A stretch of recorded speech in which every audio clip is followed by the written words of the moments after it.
हम राजनीति विज्ञान का परंपरागत और आधुनिक दृष्टिकोण हमने पढ़ा था और हमने पढ़ा था कि परंपरागत दृष्टिकोण और आधुनिक दृष्टिकोण में प्रमुख अंतर क्या है। हमने राजनीति विज्ञान का जो है मूल्य संबंधी अंतर लिया था और उसमें हमने देखा था कि मूल्य के संदर्भ में किस तरह से राजनीति विज्ञान और परंपरागत दृष्टिकोण में अध्ययन में अंतर है। अध्ययन पद्धतियों के क्षेत्र में हमने लिया था अंतर, कालक्रम के संबंध में हमने अंतर लिया था और अब हम अगला अंतर लेते हैं परंपरागत और आधुनिक दृष्टिकोण में। अगला है परिभाषा के बारे में अंतर। परिभाषा के बारे में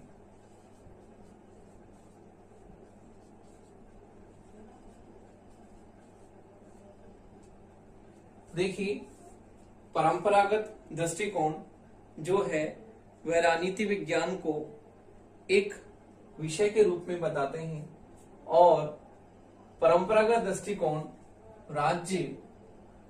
परंपरागत दृष्टिकोण राज्य और सरकार से इसका सरोकार मानते हैं।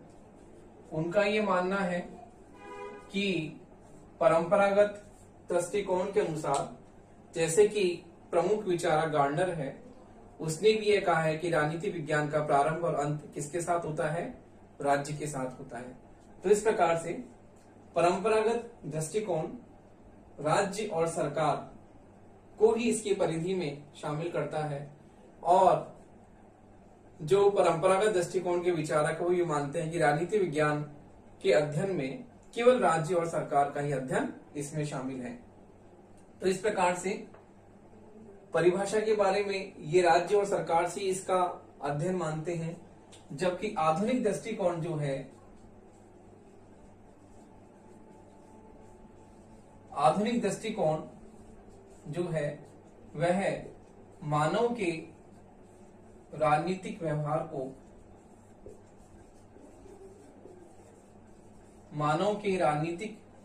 को इसमें शामिल करता है और औपचारिक संस्थाओं के साथ साथ अनौपचारिक संस्थाओं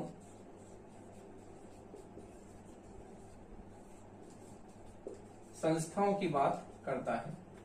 तो इस प्रकार से राजनीति विज्ञान का जो परंपरागत दृष्टिकोण है वह इसकी परिभाषा ये मानता है कि राजनीति विज्ञान केवल राज्य और सरकार का अध्ययन है और कई विचारक ये मानते हैं कि राजनीति विज्ञान केवल राज्य और सरकार के अध्ययन तक ही सीमित है, जबकि आधुनिक दृष्टिकोण राज्य और सरकार से कहीं अधिक मानव के राजनीतिक व्यवहार को इसके अध्ययन का केंद्र बिंदु मानता है और इस प्रकार से वह इसकी परिभाषा की परिधि में मानव के राजनीतिक व्यवहार, उसके स्वरूप को इसमें शामिल करता है। अगला अंतर है अध्ययन क्षेत्र संबंधी अंतर। अध्ययन क्षेत्र संबंधी अंतर।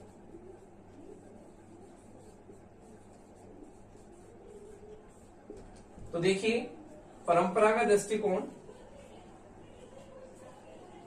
परंपरागत जो दृष्टिकोण है वो औपचारिक संस्थाओं के अध्ययन पर बल देता है और औपचारिक संस्थाओं का मतलब राज्य, सरकार, राजनीतिक दल, दबाव समूह। औपचारिक संस्थाओं के अध्ययन पर बल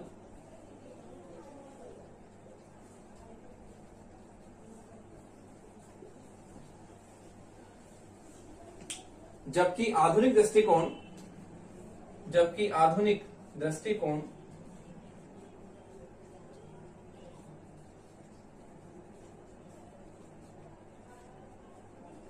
मानव के राजनीतिक व्यवहार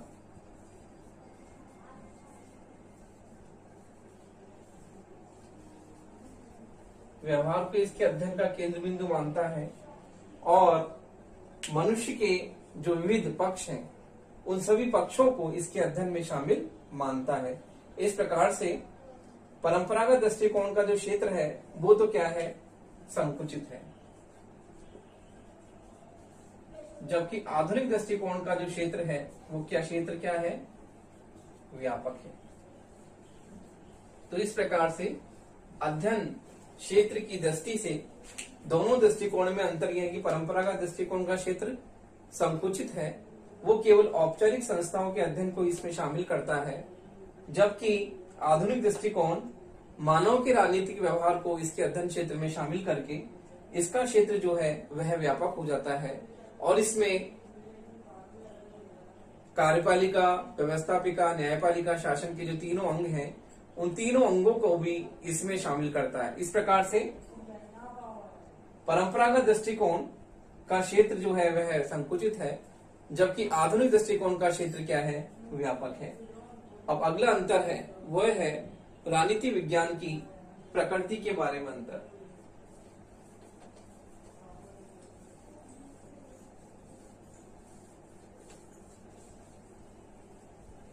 अगला अंतर है राजनीति विज्ञान की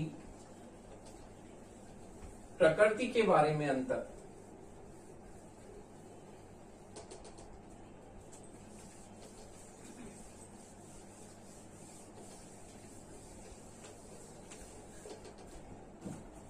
अगला अंतर है राजनीति विज्ञान की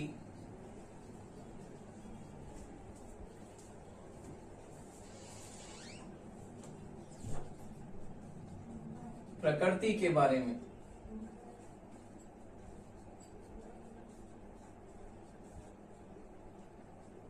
देखिए अगला अंतर है राजनीति विज्ञान की प्रकृति के बारे में। परंपरागत दृष्टिकोण जो है वो ये मानता है राजनीति विज्ञान विज्ञान है अथवा नहीं, जबकि आधुनिक दृष्टिकोण जो है वो ये मानता है राजनीति विज्ञान क्या है, एक विशुद्ध विज्ञान है। तो इस प्रकार से प्रकृति के बारे में भी दोनों दृष्टिकोण में अंतर है कि परंपरागत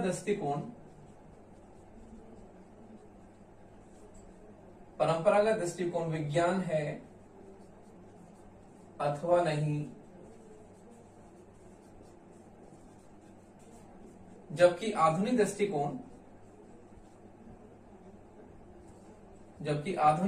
जो दृष्टिकोण है वह इसे विशुद्ध विज्ञान के रूप में बताता है कि जो राजनीति विज्ञान है वह एक विशुद्ध विज्ञान के रूप में है। तो इस प्रकार से परंपरागत दृष्टिकोण ये मानता है राजनीति विज्ञान विज्ञान है अथवा नहीं, जबकि आधुनिक दृष्टिकोण राजनीति विज्ञान को एक विशुद्ध विज्ञान के रूप में देखता है। अगला अंतर है राजनीति विज्ञान के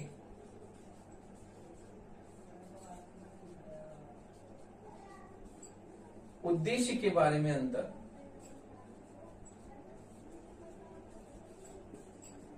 राजनीति विज्ञान के उद्देश्य के बारे में अंतर।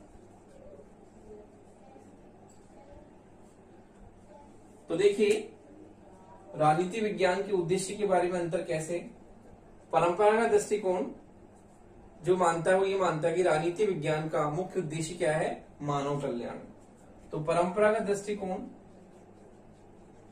मानव कल्याण को प्रमुख मानता है कि मानव कल्याण जो है वह राजनीति विज्ञान का प्रमुख उद्देश्य है, जबकि आधुनिक दृष्टिकोण ये मानता है कि राजनीति विज्ञान का उद्देश्य क्या है, सर्वोच्च ज्ञान की प्राप्ति। सर्वोच्च ज्ञान की प्राप्ति के लिए राजनीति विज्ञान बना है और इसका प्रमुख उद्देश्य यही है कि सर्वोच्च ज्ञान को प्राप्त करना। इस प्रकार से परंपरागत दृष्टिकोण का उद्देश्य जो है वह मानव कल्याण तक ही सीमित है और ये मानता है कि राजनीति विज्ञान का उद्देश्य क्या है, प्रमुख रूप से मानव का कल्याण करना है, मानव का हित करना है। जबकि आधुनिक दृष्टिकोण का जो उद्देश्य वह है सर्वोच्च ज्ञान की प्राप्ति। वो ये मानता है कि राजनीति विज्ञान जो बना है वो सर्वोच्च ज्ञान की प्राप्ति के लिए बना है और इसी प्रकार से आधुनिक दृष्टिकोण जो है ज्ञान की प्राप्ति का उद्देश्य प्रमुख रूप से मानता है राजनीति विज्ञान का उद्देश्य और उसे एक विशुद्ध विज्ञान के रूप में स्थापित करता है। तो देखिए हमने ये अंतर देखे कि राजनीति विज्ञान के परंपरागत दृष्टिकोण आधुनिक दृष्टिकोण में प्रमुख अंतर क्या है और इन अंतरों के बाद में हम यह कह सकते हैं कि परंपरागत दृष्टिकोण जो है वह केवल राजनीति विज्ञान को एक औपचारिक रूप से वह उसके अध्ययन को मानता है, औपचारिक संस्थाओं के अध्ययन को इसमें शामिल करता है और इसके साथ ही राजनीति विज्ञान को विशुद्ध रूप विज्ञान के रूप में जो इसने एक स्वतंत्र विषय के रूप में स्थान दिलाई है, एक नई पहचान इसे विषय के रूप में दिलाई है और वो दृष्टिकोण है आधुनिक दृष्टिकोण। तो देखिए आधुनिक दृष्टिकोण ने राजनीति विज्ञान को एक नई पहचान दिलाई, एक स्वतंत्र विषय के रूप में इसे अपना एक नया अस्तित्व दिलवाया और अंतर अनुशासनात्मक दृष्टिकोण को इसमें शामिल किया, जिससे अन्य विषयों के साथ में इसका जो सहसंबंध स्थापित हुआ और एक स्वतंत्र विषय के रूप में इसे एक नई पहचान मिली। इसके साथ ही राजनीति विज्ञान का जो अध्ययन है वह वैज्ञानिक रूप से होने लगा और इसे विशुद्ध विज्ञान के रूप में जाना जाने लगा। तो इस प्रकार से परंपरागत दृष्टिकोण जो है वह राजनीति विज्ञान का पुराना दृष्टिकोण है और दूसरे महायुद्ध के बाद में व्यवहारवादी क्रांति के बाद में एक नए युग का इसमें सूत्रपात हुआ, एक नए युग का एक चरण इसमें आया और जिसे हम आधुनिक दृष्टिकोण के नाम से जानते हैं। देखिए परंपरागत और आधुनिक दृष्टिकोण में हमने जो अंतर अभी पढ़े, उन अंतरों को समझने के बाद में हम यह कह सकते हैं कि आधुनिक दृष्टिकोण ने ही राजनीति विज्ञान को एक नई दिशा प्रदान की और उसे एक विशुद्ध विज्ञान के रूप में उसे एक नई पहचान दिलाई। तो देखिए अगला आपका टॉपिक आता है इसमें परंपरागत और आधुनिक दृष्टिकोण के बाद में, वो है आपका व्यवहारवादी उपागम।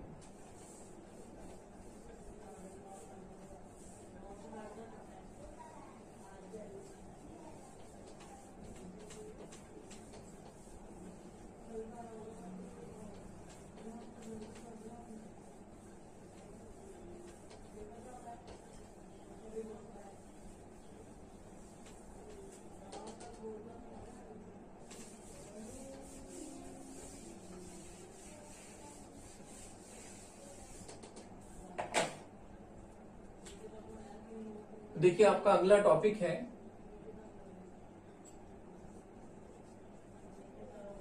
व्यवहारवादी उपागम।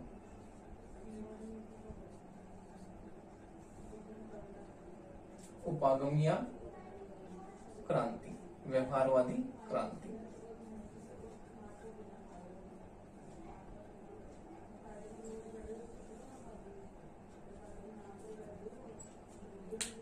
तो देखिए व्यवहारवादी उपागम और व्यवहारवादी क्रांति जो है राजनीति विज्ञान में दूसरे महायुद्ध के बाद में इसका सूत्रपात हुआ और दूसरे महायुद्ध के बाद में राजनीति विज्ञान में एक नई क्रांति का जन्म हुआ।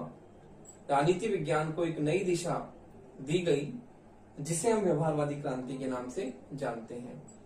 तो दूसरे महायुद्ध के बाद में राजनीति विज्ञान में अलग अलग जगह अमेरिका में, जैसे कि इससे संबंधित शिकागो संप्रदाय है, वहां पर नए नए शोध होने लगे और उन शोधों में, उन रिसर्चों में ये निष्कर्ष निकाले जाने लगे कि राजनीति शास्त्र को एक नए विज्ञान के रूप में इसे पहचान मिले और इसे एक स्वतंत्र विषय के रूप में इसका अस्तित्व पूरे विश्व को जो है वह स्वीकार हो। और इस प्रकार दूसरे महायुद्ध के बाद में राजनीति विज्ञान में एक नई क्रांति का जन्म हुआ जिसे हम कहते हैं व्यवहारवादी क्रांति। इस व्यवहारवादी क्रांति के कारण राजनीति विज्ञान में एक नए युग का सूत्रपात हुआ, एक नई दिशा मिली राजनीति शास्त्र को और राजनीति शास्त्र राजनीति विज्ञान के रूप में इसे एक नई पहचान मिली। तो देखिए राजनीति विज्ञान जो है इसमें नए विषयों को शामिल किया गया, जैसे कि हमने आधुनिक दृष्टिकोण पढ़ा और उसमें आप लोग को बताया था कि इसमें मनुष्य का राजनीतिक व्यवहार, अनौपचारिक संस्थाओं के अध्ययन को शामिल किया गया। उसी प्रकार से अध्ययन की नई पद्धतियों को लिया गया, आनुभविक, पर्यवेक्षणात्मक, वैज्ञानिक अध्ययन पद्धतियां ली गई और इस प्रकार से राजनीति विज्ञान का जो अध्ययन है वह एक नए रूप में किया जाने लगा। तो इस प्रकार परंपरागत दृष्टिकोण जहां पर राजनीति विज्ञान में मूल्यों को बहुत ही महत्वपूर्ण स्थान देता है, उसके स्थान पर आधुनिक दृष्टिकोण में अर्थात व्यवहारवादी उपागम ने मूल्यों के प्रति तटस्थता की बात की जो एक नई शुरुआत थी, एक मौलिक राजनीति विज्ञान को देन थी कि राजनीति विज्ञान को जो है वह एक नई दिशा दी गई कि इसमें मूल्यों से अलग अध्ययन अर्थात मूल्यों के प्रति तटस्थ रहते हुए अध्ययन की बात की गई कि मूल्यों के प्रति तटस्थता किस प्रकार की जाए।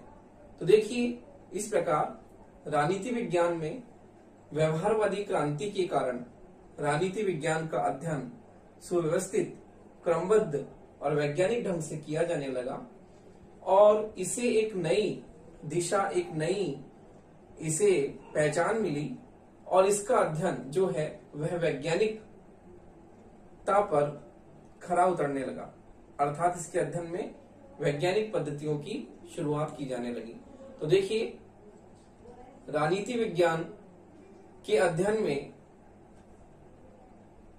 नई तकनीकों को, नई प्रविधियों को इसमें शामिल किया गया और इसमें प्रमुख योगदान जो था चार्ल्स मैरियम की किताब जो 1925 में प्रकाशित हुई। चार्ल्स मैरियम ने 1925 में एक किताब लिखी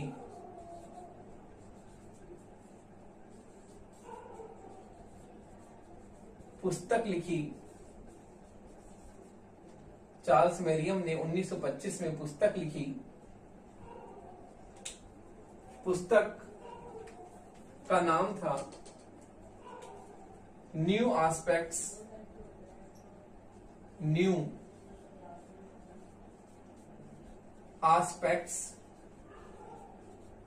of politics. New aspects of politics इसकी एक नई रचना थी, जिस रचना ने राजनीति विज्ञान को एक नई दिशा प्रदान की और राजनीति विज्ञान के अध्ययन में वैज्ञानिकता को प्रवेश दिया गया। तो देखिए, किताब बहुत ही प्रमुख किताब है। व्यवहारवादी क्रांति में इसका प्रमुख स्थान रहा। इसी प्रकार से हर्बर्ट साइमन की एडमिनिस्ट्रेटिव बिहेवियर, ये भी किताब बहुत ही प्रमुख थी। इसी प्रकार से डेविड ईस्टन की पॉलिटिकल सिस्टम, वही बहुत ही प्रमुख किताब रही। इस दिशा में नया उसने योगदान दिया। डेविड ईस्टन की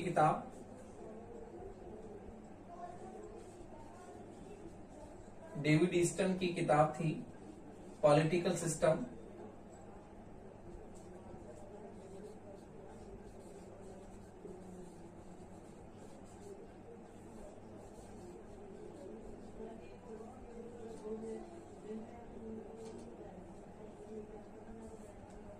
तो इस प्रकार इन विचारकों ने अपने जो भी पुस्तकें लिखी, अपने ग्रंथ प्रकाशित किए, उन पुस्तकों ने राजनीति विज्ञान में एक नई क्रांति का जन्म दिया, जिसे हम व्यवहारवादी क्रांति कहते हैं। और इस क्रांति ने राजनीति विज्ञान के अध्ययन को पूरी तरह से परिवर्तित किया, परिमार्जित किया, संशोधित किया। एक नए रूप में राजनीति विज्ञान में जो है एक नई शुरुआत हुई। तो देखिए, इन विचारकों ने अपने पुस्तकों द्वारा एक नई जो शुरुआत की और राजनीति विज्ञान में परंपरागत दृष्टिकोण के स्थान पर, जैसे कि आपने पढ़ा पिछली कक्षा में कि आधुनिक दृष्टिकोण का जो है जन्म हुआ और परंपरागत दृष्टिकोण में जिस प्रकार से अध्ययन जो आउटडेटेड हो गया था, उस अध्ययन को नवीन बनाने के लिए, उस अध्ययन को न्यू बनाने के लिए आधुनिक दृष्टिकोण का जन्म हुआ और इसमें वैज्ञानिकता को समाहित किया गया और राजनीति शास्त्र को राजनीति विज्ञान के रूप में एक नई पहचान दी। तो इस प्रकार राजनीति विज्ञान में व्यवहारवादी क्रांति का बहुत ही महत्वपूर्ण स्थान है और व्यवहारवादी क्रांति ने राजनीति विज्ञान में मूल्यों को बिल्कुल अलग कर दिया और मूल्यों से बिल्कुल अलग रहकर इसके अध्ययन को जो है एक नई शुरुआत की गई। जबकि व्यवहारवादी क्रांति के बाद में हम अगला टॉपिक लेंगे उत्तर व्यवहारवादी क्रांति। उसमें हम पढ़ेंगे कि उत्तर व्यवहारवादी क्रांति ने जो राजनीति विज्ञान में जो व्यवहारवादी क्रांति के प्रति असंतोष उत्पन्न हो गया था, उस असंतोष के बाद में उसके परिणाम स्वरूप उत्तर व्यवहारवाद का जन्म हुआ और उसने मूल्यों को स्थान दिया कि राजनीति विज्ञान में मूल्यों को जो है नकारा नहीं जा सकता, क्योंकि हम अगली कक्षा में पढ़ेंगे जब हम उत्तर व्यवहारवादी क्रांति का टॉपिक लेंगे। तो व्यवहारवादी क्रांति ने राजनीति विज्ञान में मूल्यों को बिल्कुल अलग रखा और सामाजिक समस्याओं के प्रति जो है वह बहुत ही प्रभावी समाधान की बात कही गई। तो देखिए, व्यवहारवादी क्रांति ने राजनीति विज्ञान में पूरी तरह से जो है एक नए युग का शुरुआत की और इसके अध्ययन में नई अध्ययन पद्धतियां, इसके अध्ययन में नए विषयों को शामिल किया गया और इस प्रकार व्यवहारवादी क्रांति ने राजनीति विज्ञान को पूरी तरह से परिवर्तित किया। तो देखिए, हम देखते हैं इसमें जो कई विचारक हैं उन्होंने इसके बारे में जो अपनी परिभाषाएं दी है वो किस प्रकार उन्होंने दी है और इसे एक नए युग के रूप में राजनीति विज्ञान में बहुत ही महत्वपूर्ण स्थान दिया है इस क्रांति को, क्योंकि इसने राजनीति विज्ञान के अध्ययन को पूरी तरह से बदल दिया। जैसा कि देखिए, हम बात करते हैं, डेविड ईस्टन ने कहा है व्यवहारवादी शोध वास्तविक व्यक्ति पर अपना समझ ध्यान केंद्रित करता है। डेविड ईस्टन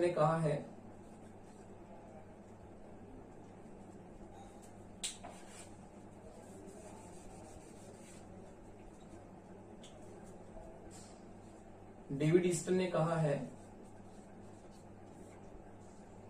व्यवहारवादी शोध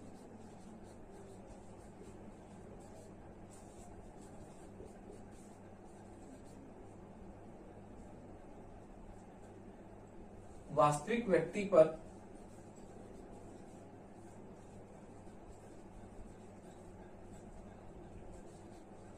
अपना सारा ध्यान केंद्रित करता है, अपना सारा ध्यान केंद्रित करता है। अर्थात जो व्यवहारवादी क्रांति ने वास्तविक व्यक्ति को अर्थात मनुष्य के राजनीतिक व्यवहार को इसके अध्ययन का केंद्र बिंदु माना और मनुष्य के राजनीतिक व्यवहार को इसके अध्ययन में प्रमुख स्थान दिया गया। तो इस प्रकार व्यवहारवादी शोध जो है वह वास्तविक व्यक्ति पर अपना समझ ध्यान केंद्रित करता है। इसी प्रकार रॉबर्ट ए डहल ने कहा है व्यवहारवादी क्रांति, रॉबर्ट ए डहल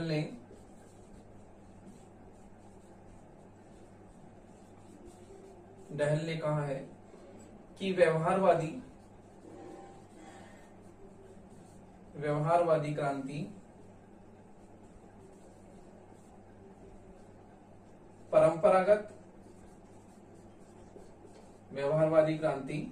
परंपरागत राजनीति विज्ञान के असंतोष के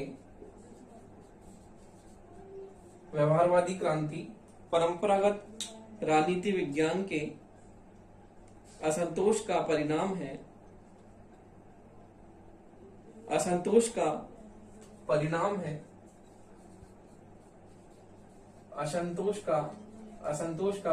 है और इस क्रांति का प्रमुख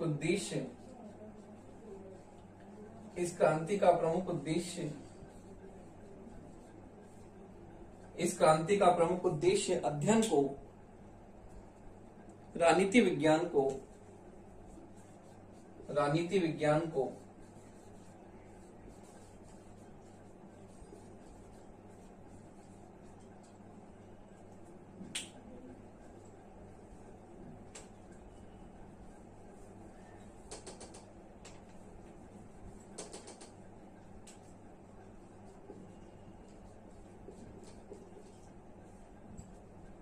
और इस क्रांति का प्रमुख उद्देश्य राजनीति विज्ञान को अधिक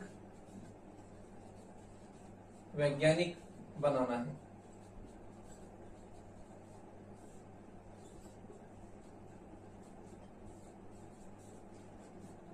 तो देखिए,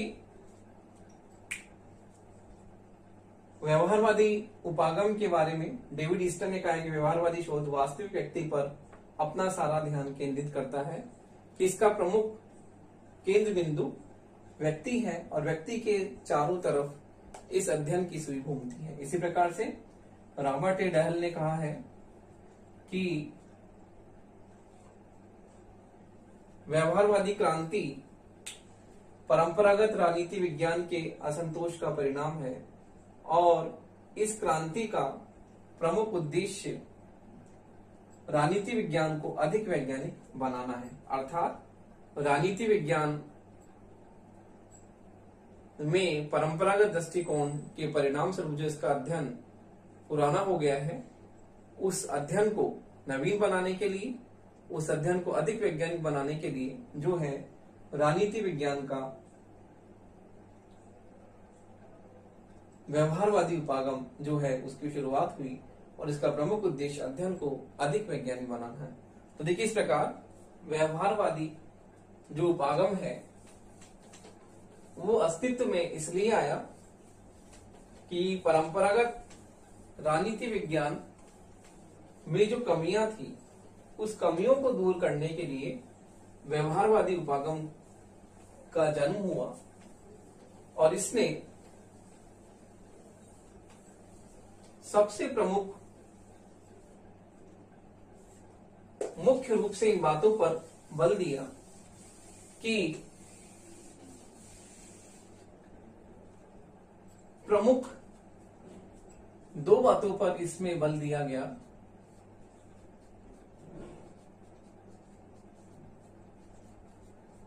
पहला तो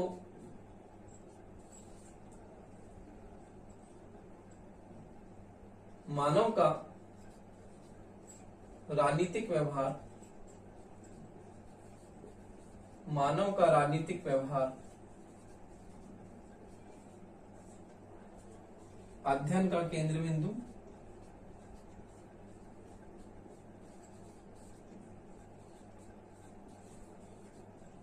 और इसके साथ ही जो है कानूनी दार्शनिक जो अध्ययन पद्धतियां थी, कानूनी दार्शनिक अध्ययन पद्धतियों के स्थान पर, अध्ययन पद्धतियों के स्थान पर नई वैज्ञानिक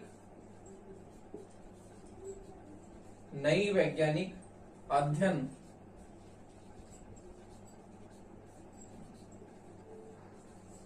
पद्धतियों का समावेश। तो देखिए, मानव के राजनीतिक व्यवहार को इसमें शामिल किया गया और जो अध्ययन की पुरानी अध्ययन पद्धतियां थी जो कि बहुत ही पुरानी हो गई थी, उन अध्ययन पद्धतियों के स्थान पर नई वैज्ञानिक अध्ययन पद्धतियों को इसमें समाहित किया गया।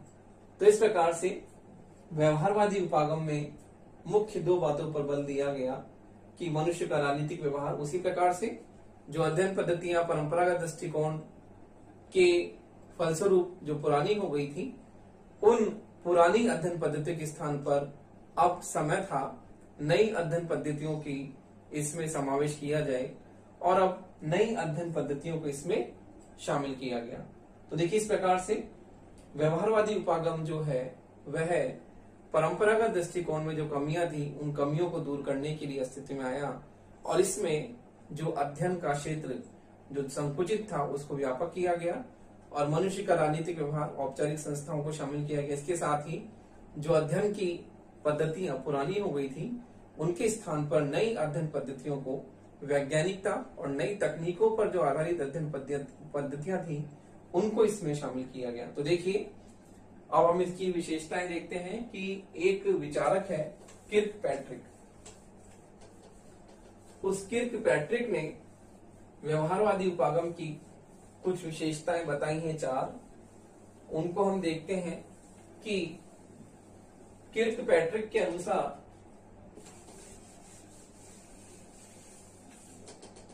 तो देखिए किर्कपैट्रिक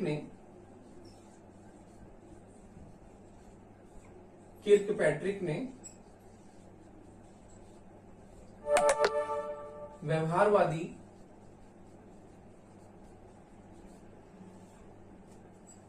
उपागम की किर्कपैट्रिक ने व्यवहारवादी उपागम की 4 प्रमुख विशेषताएं बताई हैं।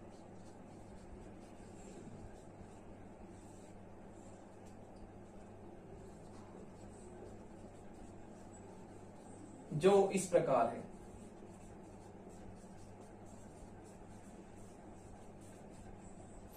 देखिए, पहली है कि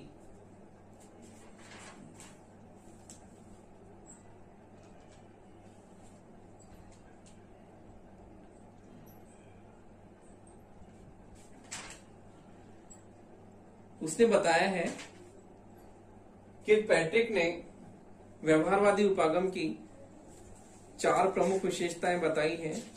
उसमें उसने इन बातों को बताया है कि किस प्रकार से व्यवहारवाद की प्रकृति आधारित है और इसमें मूल इकाई व्यक्ति को माना गया है। अर्थात 4 प्रमुख विशेषताएं और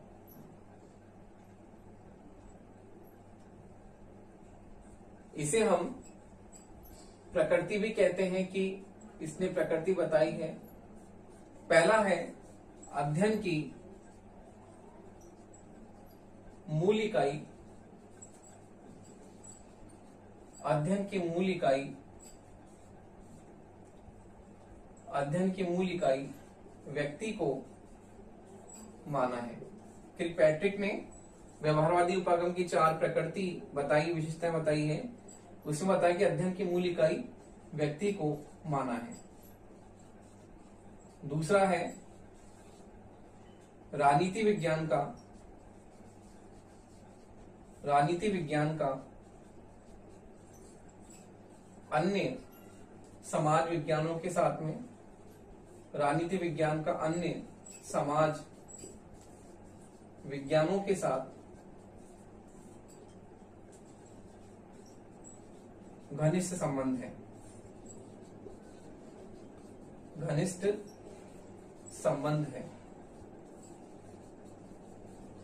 राजनीति विज्ञान का अन्य समाज विज्ञानों के साथ क्या है? घनिष्ठ संबंध है। और अगला है व्यवहारवाद में तथ्यों के पर्यवेक्षण, वर्गीकरण, तथ्यों के पर्यवेक्षण, वर्गीकरण व मापन पर बल देना।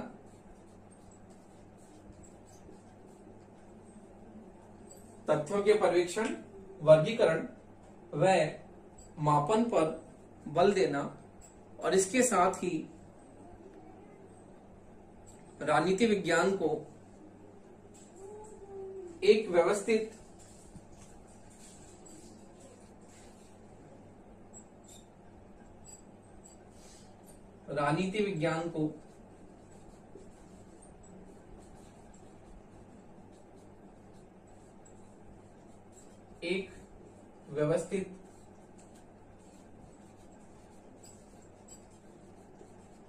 आनुभाविक अध्ययन के